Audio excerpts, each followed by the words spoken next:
Hi, I'm Elliot Fishman, and welcome to Facebook Live. Today is Thursday. I think it's September 3rd, and I hope everybody's doing well. It's hard to imagine it's September already. We had a lot of rain the last couple of days here in Baltimore, what's impressive now, every day it seems to get dark 3 minutes earlier. It's getting dark before 7:30. Soon we'll be in the winter. First we're complaining about the summer, and now we're 6 months in, and now we're in fall, quickly going to winter. So I do want to welcome everybody. Hope everybody's doing okay. I hope if you have kids, if you're comfortable, kids are going back to school, and I see Whitney's at Camp Lunch in New York, and Max is due to go back to school on September 10th, and pre-K, 5 days a week with really strict details of how kids are dropped off, how kids are picked up, what happens during the day. They have to wear masks. Very, very well defined, and hopefully that'll all go smoothly. I think the challenge, of course, everyone knows is kids always get sick. In the winter, everyone's sick, everyone's sniffling and everything. But it's hard to separate COVID from non-COVID. You do a lot of COVID testing. So I got a feeling his class, which is like 9 or 10 kids, will be some days 2 kids. But I think the good news is coming back, and I think when you're in a city like New York, where the overall rate numbers are very good, hopefully things will go well. I think also when you look at the colleges, I know Johns Hopkins University is closed, remote done. Towson, which is in Baltimore, was open, now it's closed. I think University of Maryland is closed. You read in the paper, places like Notre Dame, places like North Carolina, open and closed, or University of Alabama, where 1,000 students are positive. There's no doubt if you want to open, you got to be like Colgate. Everybody gets tested. Everyone is quarantined. NYU, if you're from out of state, 2 weeks in a dorm, you have to be quarantined, and then only then do the other people come on campus, and hopefully everything will go smooth. It's not going to be normal. It's not going to be back to what it was, and that's a couple of years off. But I think at the end of the day, particularly for young kids, you need to go to school. You need to have that interaction. You need to learn that way. That looking at Zoom or anything else you're looking at is just not going to work. And I think at the college level, it's really a challenge. So much of what you learn in college is not listening to lectures. You take 16 credits, I think that's 16 hours, but it's the other 1,000 hours that really matter. It's the interaction with people, getting to know people. That's what's kind of going to suffer, and there's no way around it. But hopefully, we're about a little more than a month away from the first vaccine results, which I think will be the Pfizer vaccine. And hopefully those vaccine results will be good. It's hard to say. That's going to be the case. There was an article yesterday I read that there's 8 major vaccines. Truthfully, there's over 100 being done, but 8. Statistically, 3 should work. So truthfully, we need one that really works well. So hopefully, from a financial perspective and for many reasons, the first one is one of the more successful ones, because I think if the first one fails, then I think the panic will set in until you have better results. But if the Pfizer one comes across strong, that'll be good. It's interesting that when they speak about people like ourselves, when you take the vaccine, I think everybody is a little bit concerned that although the science will be good, we trust companies like Pfizer and AstraZeneca, we really believe those companies are going to be honest. But of course, long-term results and complications, unless you have time, there's no way you can do a 3-month trial and say there's no complications, and everything has complications. So I think a big thing is going to be, when are people willing to take the vaccine? And I was reading where a lot of people say they're going to wait between 6 and 12 months to take a vaccine. So you can imagine that a vaccine comes out, if people don't take it for 6 to 12 months, that just extends the pandemic. So it's going to be a challenge when people will feel comfortable taking it. I'm sure healthcare workers, hospitals will tend to force people to take it.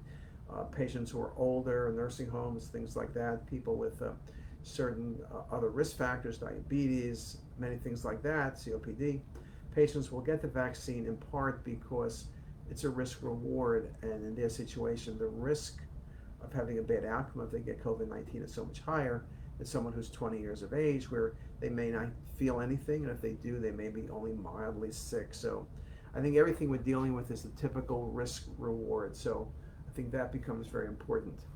Now, this week I thought I would speak about education, and in a sense, everything I've said right till now has been on education, in the sense that education is not normal, right? Typically in radiology, let's be frank, you have a resident, you have a fellow, you sit next to them, you're pointing things out on the screen, you're sitting next to them breathing the same oxygen, drinking, eating, and you're sitting this close to them. And after hours, after the reading time, you often sit and talk to people, what your colleagues or the residents or the fellows. You have conferences where you're in the room, you're standing in front, they're sitting in their chairs. You have this continuity of stuff you do where education becomes both formal and informal. And so much of what we do is informal, okay? That doesn't really exist right now. I think, for example, I do tumor board. I do pancreas twice on Tuesday, 2 different tumor boards. I do adrenal on Fridays. Well, each of those is online. We're doing it with Zoom. You can see the cases very well, obviously. In fact, you can see them better than probably you can in a room. And it's fairly efficient, but it's amazing. In the pancreas, you used to have like 55 people. Now we have about 17. People aren't so as engaged. You got a free lunch, but the lunch was a tuna sandwich, so I don't think people came for that. I think it also feels a bit dry, and we've spoken about that it's just a different feel to the conferences. You don't chit-chat before about projects or chit-chat after, because you kind of come, you do your business, and you move on. So I think from a patient care perspective, we are doing right by our patients, but I think everything else is not really at the level it was before, and I think that is a challenge for us. And so the educational process, the teaching, doesn't seem to take effect in the sense that you're doing the multidisciplinary, you're doing the cases, you're really discussing them well for that patient, but you don't say, well, there was an article written by so-and-so, and let's talk about this, or maybe we should work on a project. And in fact, we have tried to actually bring that up, that we should bring up projects and get people going. We have students, both from the US and from outside the US. There's my phone ringing, but I'm not going to answer it. So we do all those things, and they're here or they're back home in Germany or in France. So how do we make sure that people really are being productive with their time, and so they don't feel kind of that lost sensation? So that becomes very, very important. We also figure out ways of doing things differently. Now, again, you can't do it the way you did it before. So I'll just tell you one thing we do, and I've been running a conference for the faculty in diagnostic for probably 10 years, and we actually get CME credits. I basically would show 15, 20 cases. I would do it on the workstation. I would show the cases. I would sort of somewhere quiz people and just show them interesting cases. And we'd chat about it. We used to get free lunch, not always, but we would chat about the cases. So what I changed that to as soon as COVID started in mid-March, so we've done it now for 6 months, is that I present the cases as PowerPoint slides. So it's more efficient than bringing cases up, right? I don't keep loading. So I just have the PowerPoints. And then what I do is I kind of quiz people. So normally you quiz residents, that these days residents at times don't like to be quizzed, perhaps, the same way we did in the old days, where you made people sit in the hot chair in front and you made them sweat. That's not cool anymore, that sweating part. So what I did was I called on the faculty. So I didn't call on any residents, except for one resident, Hannah Recht, who is now at Northwestern, and Hannah's really is unbelievable. And she also was a good sport and wanted to take cases. So while she was here until July 1st or June 30th, she was one of the people we called on. But I call on people. Now, I don't call on you for something you don't know. So I'm not calling on the chest people to look at a kidney, and I'm not calling on the abdominal people to look at a high-res chest CT. And we have somewhere between 35 and 50 people online, the faculty, the fellows, and residents. And even some people who've left Hopkins in the past log on. And it's a Zoom, so it's password protected. And then what happens is I'll show cases and I'll quiz people.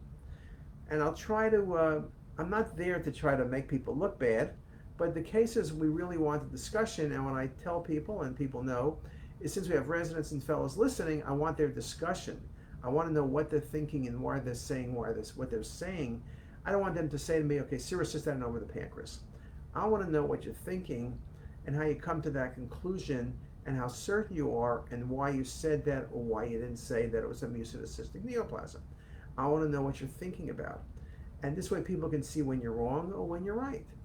the being wrong is not that critical. Sometimes I show incredible cases. Yesterday I showed what I knew one of our people had not seen before, which was MEST tumors, MEST, and a fibrous tumor of the renal capsule. Incredible cases, great discussion cases. The person did a great job, didn't have the final answer, but the final answer really didn't matter. It was what you were thinking about. In both cases, you looked at it and you said, this is coming out, that's really the right answer. That's what's going to happen at the end of the day. But it's really, what are you thinking and how are you thinking? I think that becomes very important. So we have been doing that. It works very well. I call on mostly the same people, though it's a little hard. I have to look at who's on. I have to admit, I've asked, I sent a note out to people a couple of times saying, do you want to be called on? Because some people don't like being called on, and I don't want to make anyone feel bad or embarrass anybody. So in order for me to call on you, you will have to tell me you want to be called on. I think that's a good thing. In these days, some people haven't taken cases in a lifetime, and they feel uncomfortable doing it perhaps. And I don't want anyone feeling uncomfortable, so we simply have enough people who want to take cases, and a lot of people love taking cases. Part, they like to hear themselves talk, they like to hear themselves think, and I think it's challenging. I think in the old days, all of us liked doing cases.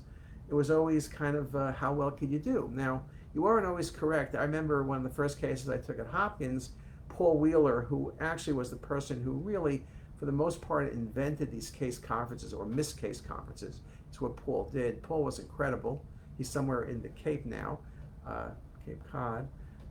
And I remember Paul showed me a case, and typically Paul was very big on, if you couldn't see anything wrong on plain film, you would say a right aortic arch or a consolidation left lower lung. So you'd always look for that because Paul would always catch you in those cases. So I looked for that, I looked for this, I didn't see anything, and I was mumbling something. So I remember he said, Fishman, I could say you're not very smart, but at least you're consistent. You missed it before, you missed it again. That might be a little tough these days. I don't think you can say anything like that anymore.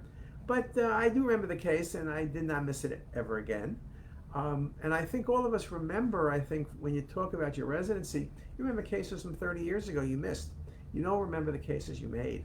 I remember the ones I missed because you never miss them again. And I think Brooke Jeffrey has spoken about that, how he has an internal checklist when he does trauma. And it's not look at the liver, look at the spleen, look at the kidneys. That's very obvious. That's what you're doing. But it's the things, look for things that he missed over time. A bowel injury, a little bit of free fluid, perfusion changes, the adrenal. So again, I think all of us learn, and I think when the attendings take the case, the residents and fellows feel comfortable. They're not getting called on, so they can pay attention 100%. There's something about not being called on. When you think, oh my God, that guy's going to call on me next, and I'm sweating and perspiring, oh my God, maybe I should, get off Zoom so he doesn't see me, perhaps, or log in under some phone number or something when I don't know who you are. But I think that it's a good process. I think also we've gotten away from education where we quiz people because, again, this idea of not making people look bad or people being very sensitive about taking cases or not made to look wrong, which we all know is just part of a learning process. It's just not a big deal. That's the Ed Catmull thing about you have to be able to make mistakes and you have to cherish mistakes. Mistakes are part of learning. You can't go around, someone missed something at conference, say, oh my God, that person missed this. Can you imagine what an idiot? No, it's like the conference is over. Nobody remembers what you missed or got right. Maybe if you got it right, they remember it.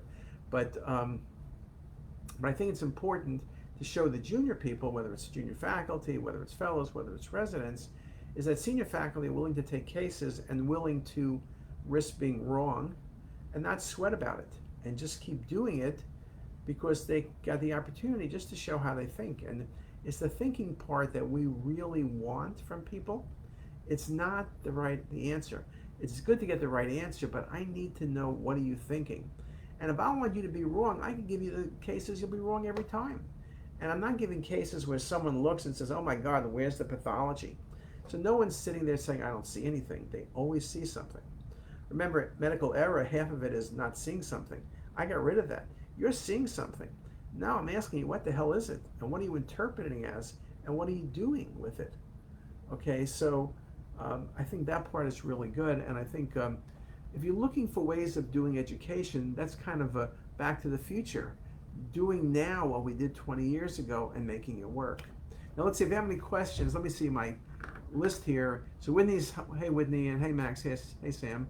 And then Alberto Sanchez from Oklahoma, hello. And you Scott, not from Alabama. And Angel Torres from Puerto Rico. And you want to develop an app for radiology education, what you need to be successful. We have 16 apps in the App Store. Didn't I write that article? I can't tell. Oh yes, we did write that article. Very good. I knew it sounded familiar. And Adi is from Sarabayo, and I have to admit I don't know where Sarabayo is, but it sounds like a very exotic place, far away. It's not on the eastern shore of Maryland. Let's see, in terms of education, what else are we doing? I think we are checking the residents either from across the room or on Zoom. We are looking at Microsoft, some of the Microsoft offerings as a way of checking. I think again, you need to come up with some strategies for your education because this remote stuff is not going to go away for at least a year. I don't think you're going to be sitting next to someone, each of you now wearing masks, probably no earlier than 2022, and that 2022 in my mind is really an optimal vision. It's the same reason running CME courses. We've done it for 37 years. The first year, 2021, we will not be having a course as it stands now. Remember, we had to cancel the May 2020 course, which was in Nashville. We lost a lot of money. And we had our February 2020 course in Orlando. We're not going to do February 2021 in Orlando because it's not going to be there. I think Disney's open, but I'm sure most of the hotels aren't, but nobody's going anywhere. No rational person, I think, is going anywhere, surely for a medical meeting.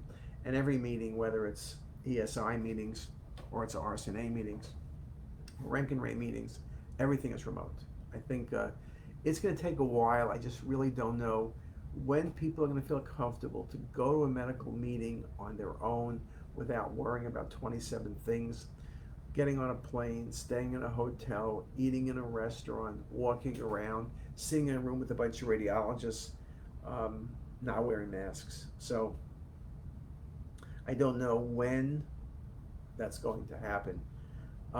Several other things just to remind people. We did upgrade 3 of our apps, talking about education on the Apple Store. Sarah did an incredible job. Our iQuiz, our Pearls, and lecture series. And yes, by the way, iQuiz, thank you very much for voting for it, is one of the semi-finalists for AM Mini. And as we always like to say at CTisus, unless we win, we don't care. So hopefully we'll win the semifinals. We win the semifinals.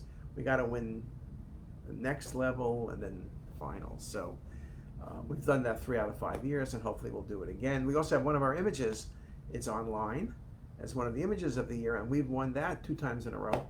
So hopefully we'll do it a 3rd time, though I could have sent in a better image. I should have sent in a better image.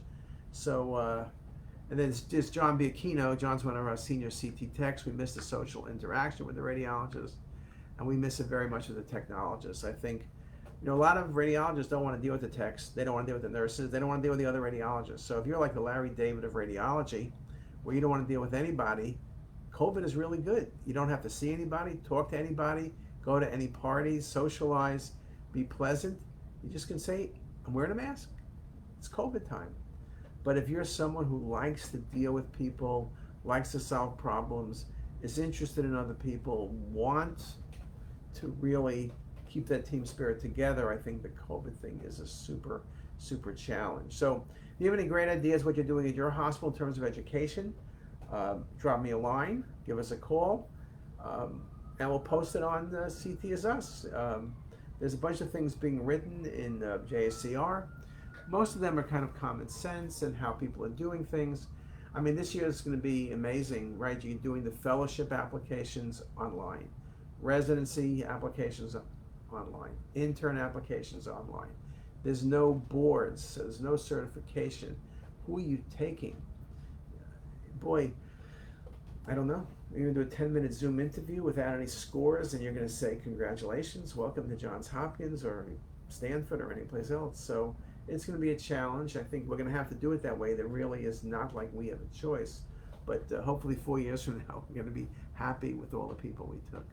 So with that, I'm kind of out of time. Hope everyone has a great day.